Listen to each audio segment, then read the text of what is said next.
మీ business ఏదైనా మీ ఊర్లో promotion చేయాలంటే అది సుమన్ టీవీతోనే సాధ్యం. ఇప్పుడే సంప్రదించండి. అందరూ ఉత్కంఠంగా ఎదురు చూస్తున్నాము. ఈ కౌంటింగ్ విషయంలో మనకంటూ ఎవరు ఇచ్చినా మనం కామన్గా ఉంటాం. కానీ ఈ విషయంలో అమిత ఉత్సాహం చూపించి ఎక్కువగా మన కుర్రకారు పార్టిసిపేట్ చేస్తూ ఉంటారు. ఆ సందర్భంలో ముఖ్యంగా మీకు యువతను కోరుకునేది ఏంటంటే, ఎవరు గెలిచినా సరే, ఎవరు విన్ అయినా ఎప్పుడైనా ఒకరు విన్ అవ్వాల్సిందే, ఒకరు ఓడిపోవాల్సిందే, తప్పదు. దేవనాన్ని ఎలా ఉందో మనం చెప్పలేము. అది దాన్ని వచ్చే రోజైనా సరే శుభ్రంగా అందరూ హ్యాపీగా ఇళ్లలో ఉండి బయటికి రాకుండా గొడవలేమి చేసుకోకుండా ఉండాలని. మరియు ఒకటి గుర్తుపెట్టుకోండి, ఈ ఎలక్షన్ క్యాంపెయిన్ విషయాల్లో ఏదన్నా ఈ ఇష్యూలో ఇన్వాల్వ్ అయితే ప్రతి ఇష్యూలోనూ అతను పార్టిసిపేట్ చేయాల్సి వస్తుంది, అతన్ని ముద్దాగా చేయాల్సి వస్తుంది. పైగా సీరియస్గా తీసుకుంటుంది ఎలక్షన్ కమిషన్ ఆఫ్ ఇండియా ఇష్యూస్ని. ప్రతి ఒక్క ఇష్యూని చాలా ఇదిగా తీసుకుంటుంది.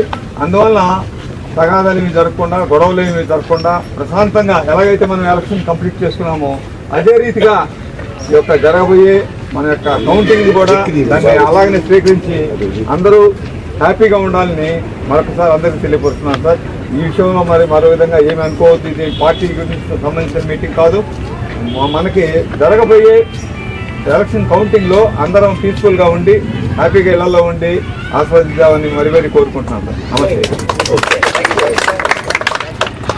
అభిప్రాయాలు తెలుసుకుందామని వచ్చాం. మీరు కూడా జూన్ 4th రిజల్ట్స్ వస్తాయని, ఆ తర్వాత అప్పుడు ఏ గొడవలు జరగకూడదని ప్రజల్లో ఒక అవేర్నెస్.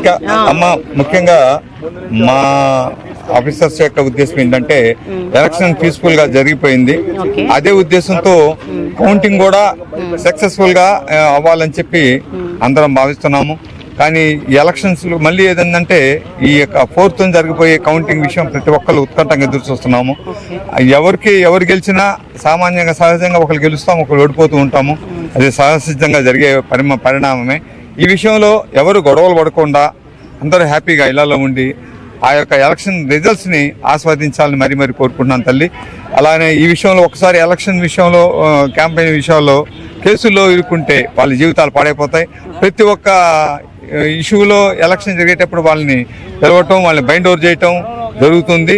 అందువల్ల మామూలు కేసుల్లో అయితే ఆ కేసులు అంతవరకు వెళ్ళిపోతాయి. కానీ ఈ కేసులు మాత్రం వెళ్ళటం అనేది తొందరగా ఉండదు. ఎప్పుడు వచ్చినా సరే ఎలక్షన్ వచ్చినా పట్టక్కనే ఆ లిస్టుని తీస్తారు. ఆ లిస్టుని తీసి వాళ్ళని బైండ్ ఓవర్ చేస్తూ ఉంటారు.